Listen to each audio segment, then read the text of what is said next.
Whoa. How the hell do you jump to that conclusion? You lied to me. You want me to play it back? Judge, I certainly do not. But You want me to play it back? Judge, I certainly, if Your Honor some other time wants to, that's fine. No, you want me to play it back. You're playing fast and loose with words. You need to file a written motion. How long is that going to take you? Judge, how long is that going to take you? Judge, certainly. How long is that going to take you? You're wasting my time. This defense attorney strutted into Judge Simpson's courtroom like he was about to rewrite the rulebook.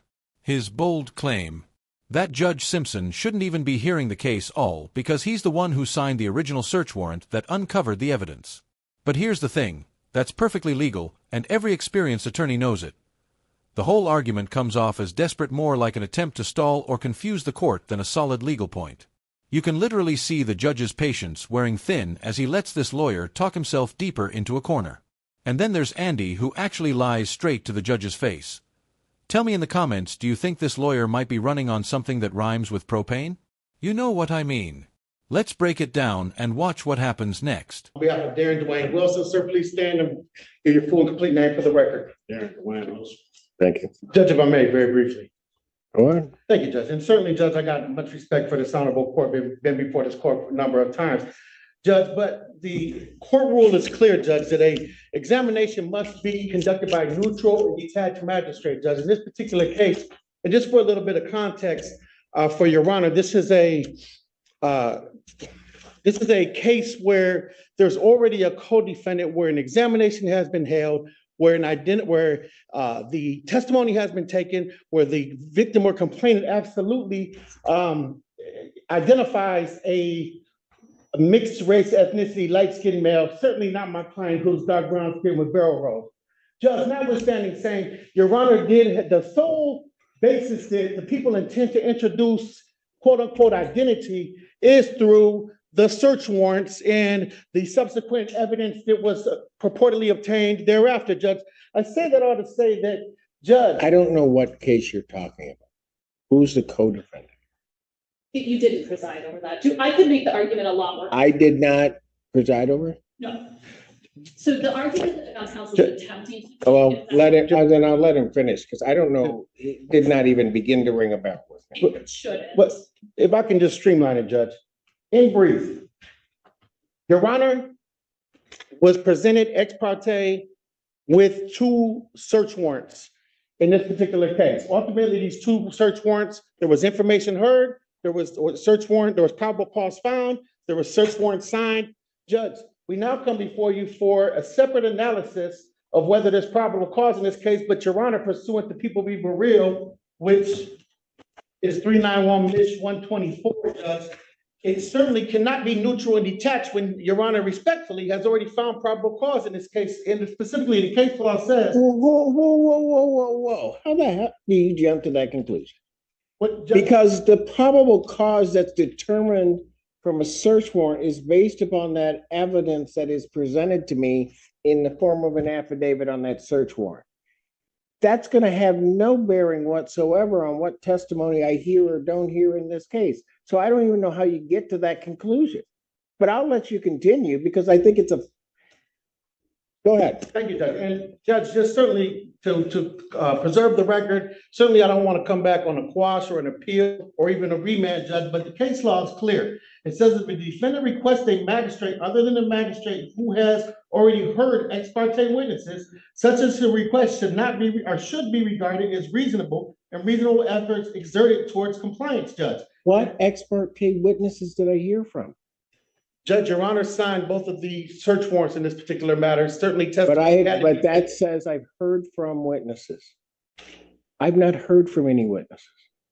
Judge, so if it's your position, does that case clearly apply to search warrants? That it's not limited to search warrants. But that isn't what I asked you, Mr. Martel. Yes, Judge. Is that applicable? I could certainly see a circumstance where I would have heard, like what you started out with, which doesn't seem to be true, that I heard something and then there would be a request that I not hear it because I've heard the witnesses or testimony. And so in that circumstance, there would be a much different analysis. But now you're trying to cite a case, apply it to something that I don't think that applies to. Judge, what I'm. Just by the very words that you said. And certainly you show me that it says that a judge that has, or a magistrate that has signed a search warrant should not then hear the preliminary examination where they've made a finding. Judge, specifically, this relates to an arrest warrant, not a search warrant. However, if it's the position of the court that Your Honor has heard no testimony, sworn testimony or otherwise, then I guess our request would be moot. But I have read, so that we're clear, because you're playing fast and loose with words. So that it's clear, I would have read the search warrant. I don't recall receiving any testimony at all regarding that search warrant, because I typically don't. I make a determination if there's probable cause contained within the four corners of that document, swear the individual in, sign off on the search warrant. It's really as simple as that. So if you show me a case, Mr. Martel, that says under those circumstances the court shouldn't hear it, then show me the case. Otherwise, you're wasting my time. Now this attorney is really reaching, trying to argue that Judge Simpson is biased just because he signed the search warrant earlier in the case. His claim that since the judge already found probable cause once, he can't be neutral now. But Judge Simpson shuts that down instantly, explaining that he didn't hear witnesses or make any rulings. He simply reviewed the affidavit and signed off on it. Exactly how the process works, it's almost painful to watch. The defense attorney is clearly trying to sound sharp, but ends up coming off like a first-year law student bluffing through a final exam. And the more he talks, the more you can see Judge Simpson's patience wearing thin. He's done with the nonsense and ready to move things along. If you think this attorney is completely delusional, hit that like button. I want to see how many of you are on the same page. Judge, so acknowledged, I would say that Burrell is applicable, and I would also humbly submit, Judge, that the position of the court that anything outside the four corners of the exam transcript has been analyzed or sworn to, then it would certainly fall. Then you're going to need to file a motion. So I can, if it doesn't bear out, I can find it frivolous and I'm going to adjourn this and then I can sanction. You need to file a written motion. How long is that going to take you? Judge, How long is that going to take you? Judge, certainly. How long is that going to take you? If you cannot answer that question, then I will take a recess. I will give you time to think about that. And then I will come back and I need your time frame for how soon you can file the motion. In fact, why don't we just do that? We're prepared to proceed. Why don't we just do that? You can take him back. Court's going to stand in recess. And good afternoon once again, Your Honor. Good afternoon to your fine staff. And please, this most honorable court, Edward Martel, P85051, on behalf of Darren Dwayne. Please state your name once again for the record. Have a seat. So, Mr. Martel, I'm a bit concerned. I just take what people give me. But I'm just going to say this. You lied to me at the very beginning of your argument. I went back, had my staff go back. You said that I held a preliminary examination on the co-defendant. I couldn't recall it, but it's not true. That was an absolute falsehood and misrepresentation to this court. Ms. Hughes then points that out, but I'm still not sure. On the break, I go back, have my staff look it up, which was some doing, but if the case that you're referring to as a co-defendant is Christopher Harrison, I didn't handle that exam. Judge Barr handled that exam. So your initial argument regarding refusal started with and I hate using the word, but it's true, it started with a lie.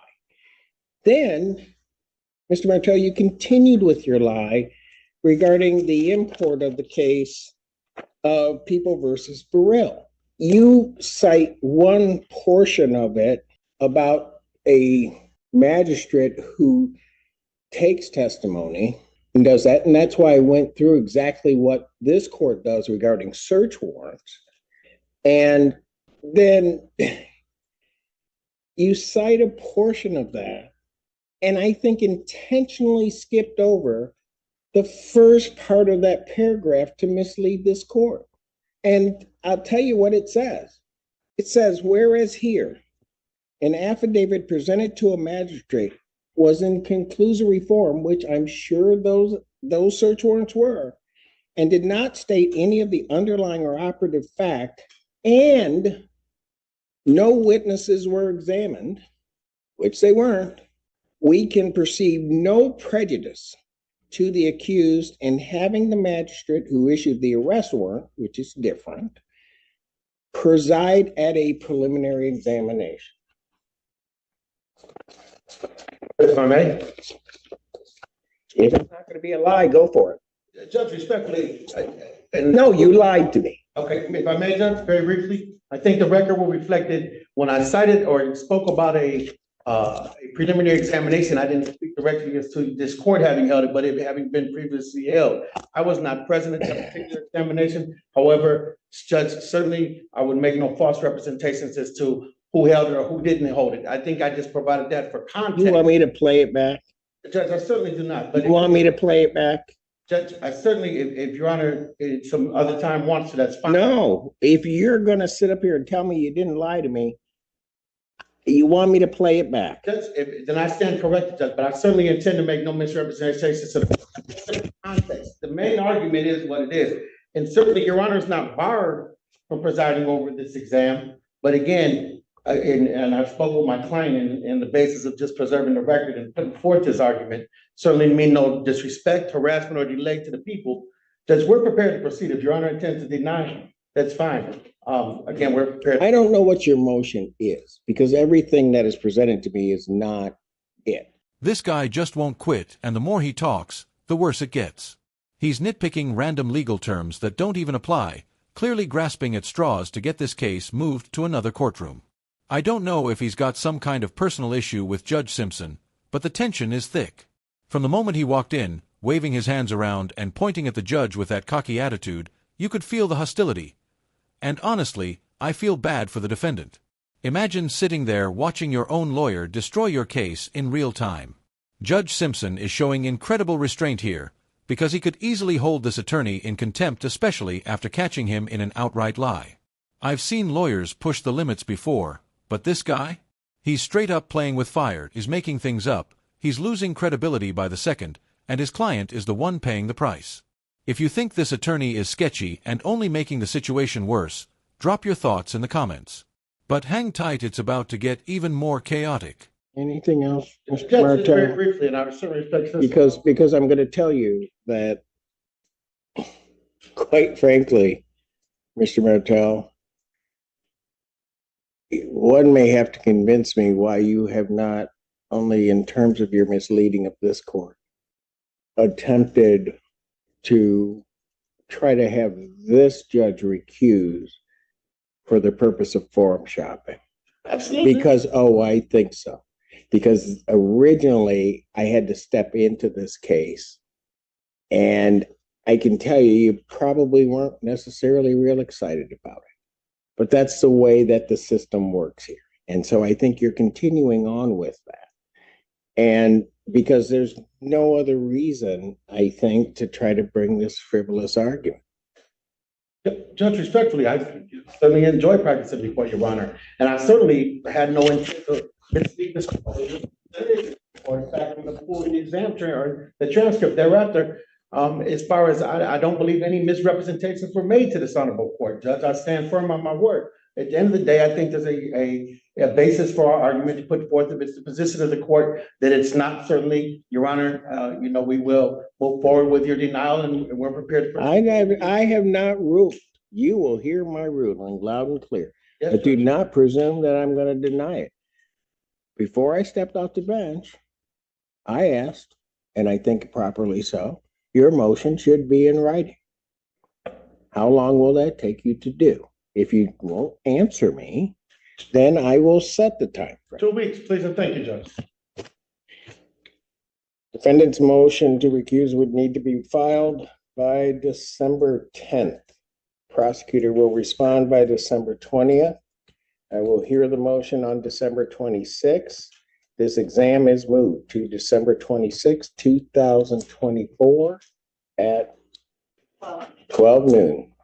Thank you, Judge. This hearing was something else. Usually, it's the defendants who talk themselves into trouble, but today, The defense attorney completely stole the spotlight, and not in a good way. Instead of keeping things simple and sticking to the evidence, he decided to push Judge Simpson's patience to the limit, which, let's be honest, is never a smart move in his courtroom. I wouldn't be surprised if this lawyer gets an earful from his client after that performance. It's wild how often attorneys end up hurting their own cases more than helping. And like I said earlier, let's just say this guy might have been on something that rhymes with propane. I'll leave it at that. What do you think? Was he just nervous, or was something else going on? Drop your thoughts in the comments below. As always, thanks for watching, and don't forget to like and subscribe. If this video gets enough support, I'll post a follow-up soon.